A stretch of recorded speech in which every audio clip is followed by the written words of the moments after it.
Hundreds of people with torches made a glittering spectacle as the procession moved along the harbour foreshore. In case of a bigger fire, brigades kept a close watch.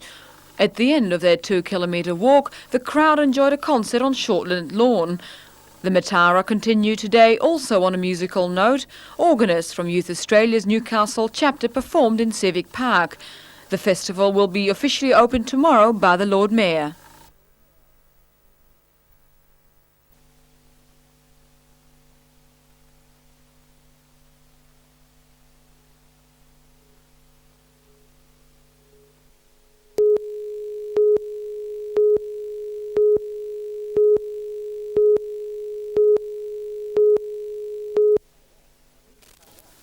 KO won the overall result with 25.5% of the audience. New FM managed a creditable 24.7%.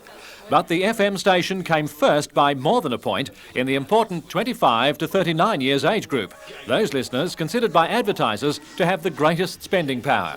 All established stations suffered a drop in audience over the previous survey, which was expected with the emergence of a new player in the game. Most affected was 2NX, which saw its share of the listeners under 25 slashed by 2/3.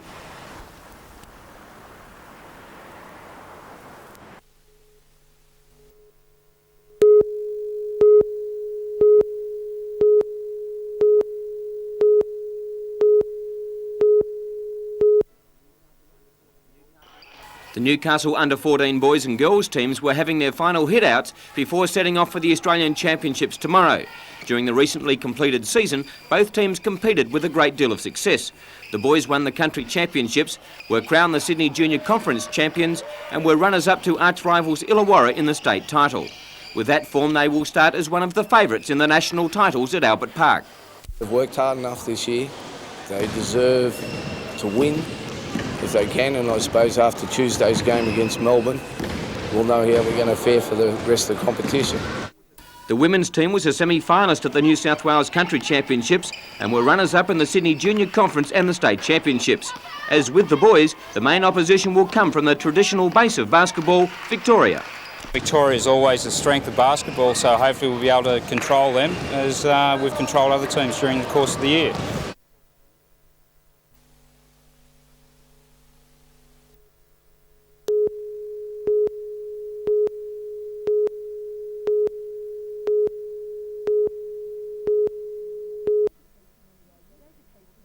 David Hayes' familiarisation tour began in the middle of the proposed mining area.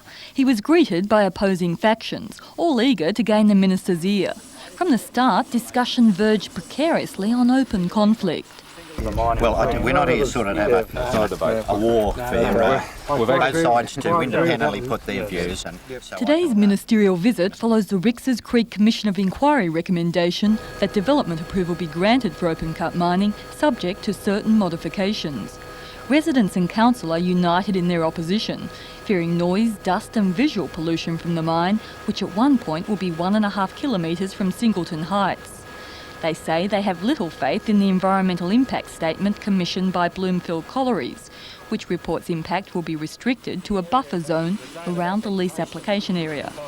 The man with the power to make the ultimate decision on the mine's future was giving little away today. He says he has sympathies with both sides. I think it's important that I make clear to you that this is part of the consideration proposal. The fact that I'm here visiting today is an indication of how seriously I'm treating the matter. The unlikely tour group met with an unscheduled protest when they reached Singleton Heights. We're just trying to let Mr Hay know that no matter what, we don't want this mine. 81% of the town signed petition to say that we don't want this mine, and the doctors don't want it, the real estate don't want it, and most of those 81% were miners themselves, and what they're saying is they don't want to, they can work in a mine but they don't need to live in a mine. We encourage responsible, environmentally acceptable mining. We have done that for 14 years, we'll continue to do that. This mine isn't responsible and it's not environmentally acceptable. A brief hiccup saw adversaries shoulder to shoulder dealing with a flat battery. It remains to be seen if that spirit of cooperation continues when the Minister hands down his decision within the next few weeks. Leslie Robinson, NBN News.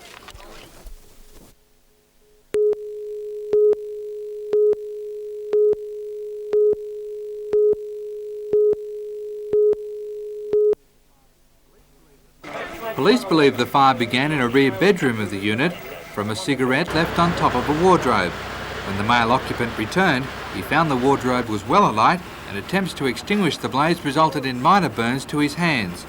As the room burst into flame, the boarder fled. Doreen Blair, who lives under the unit, says she didn't know about the fire until there was a knock at the door. The next thing, a gentleman come banged on the door and said there was a fire upstairs. He said, come and get yourself out. And that's when I first knew about it. Then I rang the fire brigade and they said the fire brigade should be there any second. Did you get time to pick up any goods out of the house? All I took was my purse and my bank book and went outside because I can't walk very quickly. Another resident says they were also told of the danger by a neighbour. However, their main concern was for their 3 small children. And we grabbed the kids and walked outside and there was just smoke everywhere and we couldn't see where it was walking and we just got out the building. Arriving firefighters were told that an elderly woman was still trapped inside. The woman was located quickly and helped from the scene by firefighters and police. Today the unit was cleared of debris and estimates place the damage bill in the Department of Housing unit at $15,000. It's believed the unit was not insured. Darren Curtis for NBN News.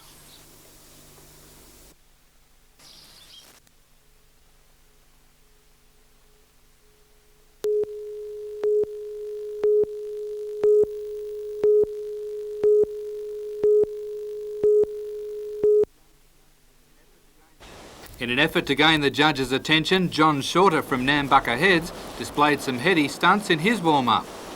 However, the feature race of the day was round 2 of the 9-foot longboards. In a bid to snatch early points, Sydney Southside surfer Gary Rigoni took the initiative and cracked the first wave. Newcastle surfers Andy Burton in the yellow singlet and Neil Ferrier in the white top were not far behind. While many of the boards are pre-1966, the riders themselves will have nothing to do with their bodies telling them that they're too old for the sport. It doesn't slow them up. The beauty of it, the bigger they are, the bigger the boards are. The more they put on, they just get a longer board.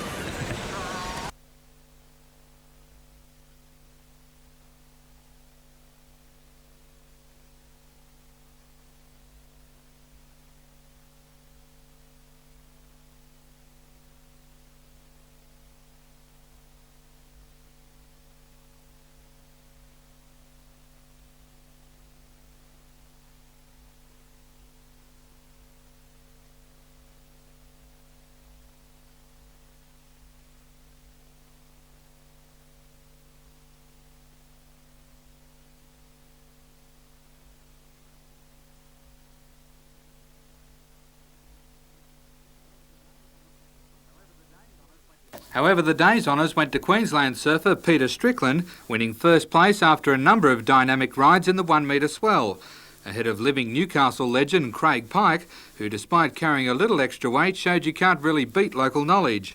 Scott Fairburn from the Sydney club Longreef also managed to sneak into the placings with a third.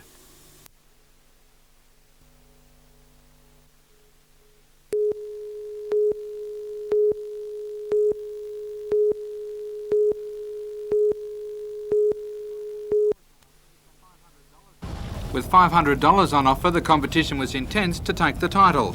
In the first heat, Dixon Park set the pace with Cooks Hill close behind and determined to get into the final. As the crowd along the foreshore grew, the boaties' nerves intensified, leading up to the next heat. Newcastle set an early lead and were never headed, running out winners by an easy 80 metres. In the final, Newcastle were again the boat to catch. However, most attention turned to the tussle for second place between Nobbies and Dixon Park. Final placings, Newcastle first, Dixon Park second and Nobbies third. On Lake Macquarie, and 59 starters turned out for the Beechwood Home 16-foot handicap. The 23-kilometre course ran from Marks Point westward across the lake before finishing in front of the Sailing Club. Last year's state champion, NRMA, set a cracking pace early, hauling in plenty of others as they rounded each marker. But the 20-knot westerlies began to take their toll with a number of crews overturning. The Blacksmith's plumbing entry had trouble rewriting and lost valuable minutes. However, no such troubles for Tip Top, sailed by Manly skipper Dave Taylor, who took line honours 11 seconds ahead of 2 local boats, Kennard's Hire and Challenge. Tomorrow's racing will see the running of the Belmont Bay 16-foot championship.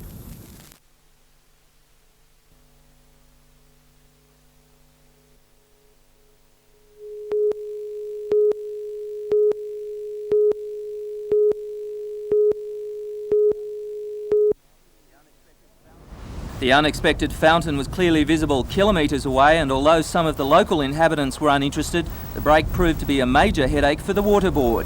One of the two main lines servicing Newcastle had to be cut off in an 8-kilometre stretch between Seaham and the Hunter River. Two of the lead collars linking sections of the pipe ripped. It's thought after a change in temperature overnight contracted the lead, and with a change of pressure from the Beresfield pumping station, the pipe, which was slightly out of line, ripped at the joins. The surge blew for about 2 hours, creating a small river, with millions of litres of waterboard water flowing down the drain. For the waterboard workers, there was little they could do but watch. They say water supplies will not be affected tonight and that work will begin tomorrow to repair the damage. Peter Ryan, NBN News.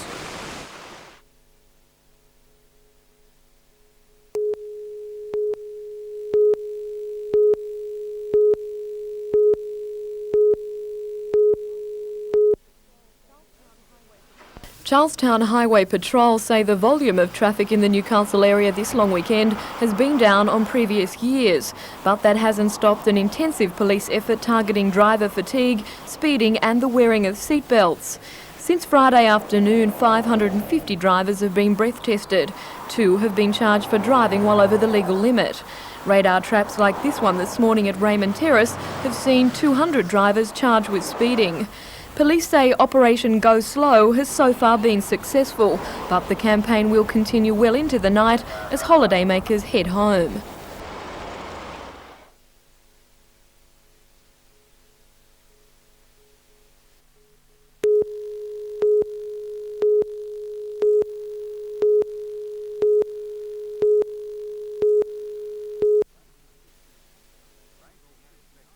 The race began in spectacular fashion as all 59 starters jostled for position.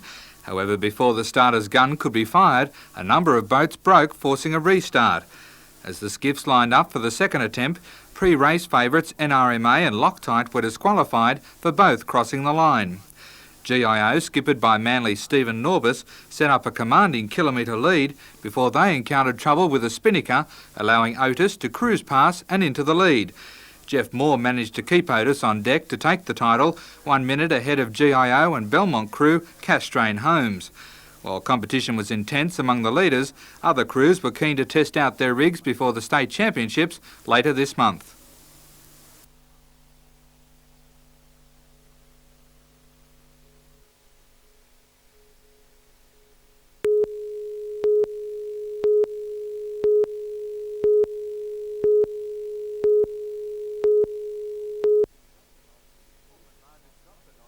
Alderman Margin got the nod from his peers for the top job with a 7-10 vote ahead of incumbent Mayor Pat Harrison.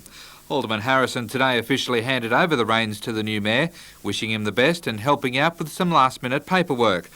Alderman Margin admits he's enthusiastic about the new job, but says he won't be bringing in wholesale reform. I think the first couple of months to stay on top of it, I'll continue on with the work that we've already got in the pipeline. And then after that I'll start bringing in a few initiatives of my own. I think one of the biggest issues we've got in the coming year is to increase the amount of money that we can spend on our works budget. And to do this, it's really come to the stage where we've got to examine our recurrent expenditure. However, he hasn't ruled out the possibility of a razor gang to trim council expenditure. Well, I like the term razor gang. I think certainly nobody likes to look at what levels of service we're currently operating. No one likes to change these things, but it's my duty to make sure that we get money to spend in our Works Committee budget to do what we're here for. Mayor Margin, what would you like to say to the critics that probably think you're a bit young, you've only just been married, what would you like to say to them? Well, I wouldn't really like to say anything to them. One of the great things about the job, from my point of view, is that it gives you the opportunity to prove yourself, and I'll prefer to prove myself and prove them wrong.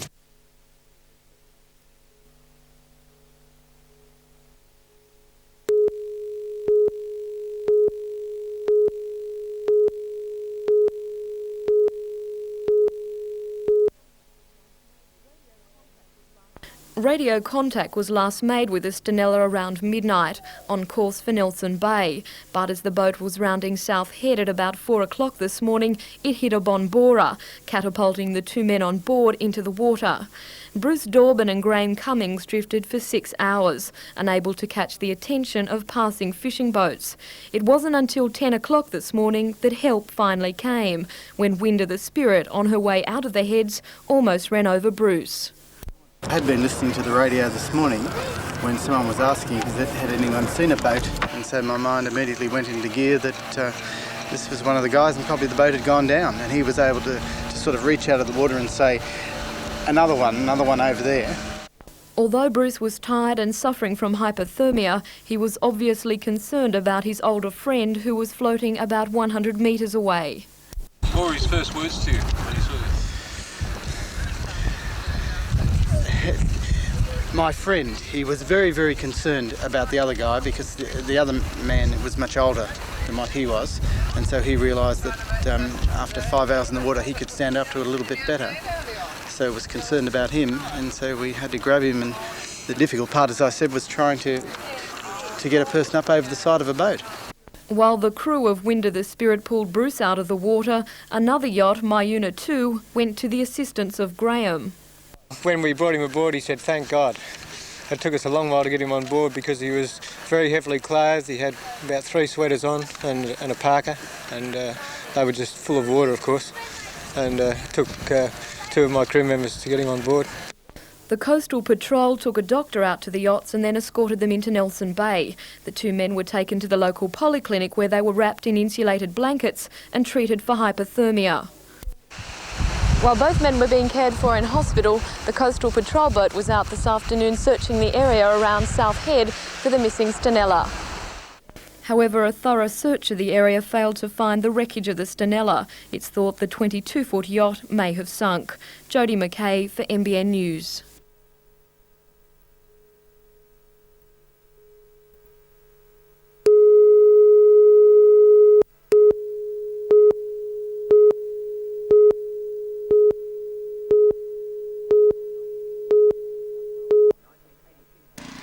In 1986, the New South Wales Bowling Association embarked on a coaching program throughout the state, conducting 4 clinics each year in the country areas. This week, the Beresfield Bowling Club is hosting one of the clinics scheduled for the country this year, and 24 Hunter Valley and Newcastle young bowlers are receiving the best tuition from some of the game's leading exponents. Many of the players are already members of clubs and are showing some great skills. And as with progress in sport in general, coaching is more these days than just verbal advice. First off, you've got to explain what you're there for and what we're going to try and teach them. It makes it a little bit easier in this respect that when we arrive, we put those kids on the video. We don't ask them any questions, we don't look at their bowling, we just video them on there, then we go back inside and we pick out their faults. They can see their own faults, and that makes it a lot easier on us. And when that is all over, we don't know, you got a lot of faults, so and so and so, and then I said it's up to us now to correct those faults. Each player's progress throughout the 3 days is monitored closely and appraisal plus corrections made along the way. For administrators such as Australian selector Barry Salter, this type of coaching will provide the nation with the champions of the future. Well, Australia doesn't have one thing that England has that probably is assisting this junior, because in England they have an under 25 national singles. So by the time these fellas are 25, they will have been playing, a lot of them, if they continue with the sport, for possibly 10 or 12 years. Well, to my way of thinking, it needs almost 8 to 10 years to be the complete bowler. You just don't learn it overnight, but this sort of coaching can make it come a bit quicker.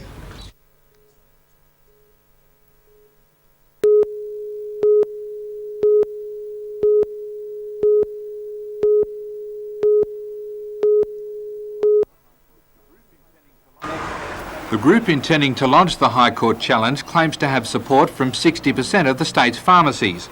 The group has briefed leading constitutional silk and former Commonwealth Attorney General Bob Ellicott QC to take the challenge before the full bench of the High Court. The government intends to withdraw all prescription reimbursement, which pharmacists say will take away their ability to hold stocks of many drugs and make it difficult for the elderly to afford their scripts.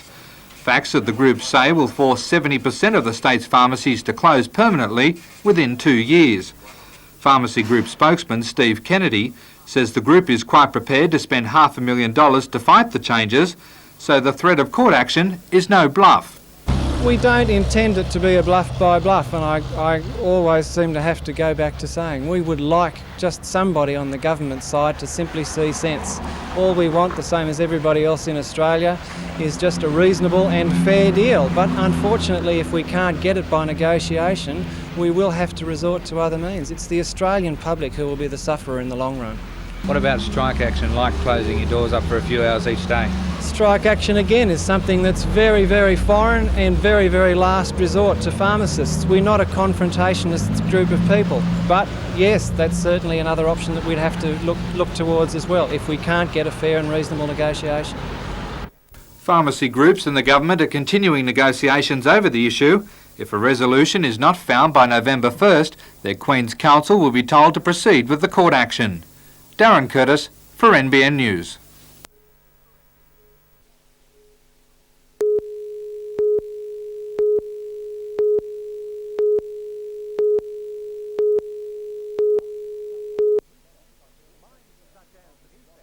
Mines such as the Newstand colliery at Fassifern, along with the Wobber, Liddell and the two New Vales, would become Premier Coal and be privatised with a share float. The opposition says this would be trying to sell something to the public that the public already owns. The people of New South Wales are the losers. These mines make a profit. These mines are efficient, and these mines ought to remain with Olcom, not be flogged off for a one-time return to government.